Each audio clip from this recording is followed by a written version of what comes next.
Well, just 2 days after President Trump visited Kenosha, Wisconsin, Democratic nominee for President Joe Biden visited that city as well. In our digital dive, we're going to break down what happened there and Biden's message for unity. Now, he first stopped in Milwaukee, where he and Jill Biden privately met with members of Jacob Blake's family. According to Ben Crump, the family's attorney, Jacob joined the meeting from his hospital bed by phone. Crump said Biden treated Blake as a person worthy of consideration and prayer during their talk. After that, the Bidens traveled to Kenosha for a community listening session, which started with a prayer for Blake's family. Black Lives Matter activists, business owners, and local leaders spoke directly to Biden about the impact systemic racism and recent violence had on their community.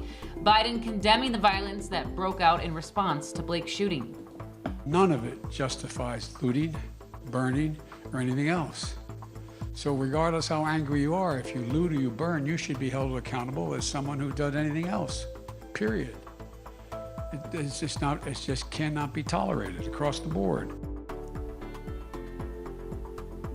A small group of Biden supporters were at the same spot where hundreds of pro-Trump supporters and protesters gathered during the president's visit a few days ago.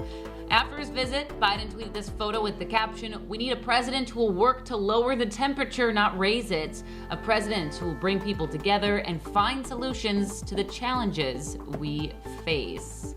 Now, the racial tension and calls for police reform across the country is going to be a really big sticking point with this upcoming election, which, believe it or not, Chris, we are just 59 days away from it, which is right around the corner, really. Yeah, it's approaching quickly, and both sides trying to get their message out in full force now. Thanks, Alicia.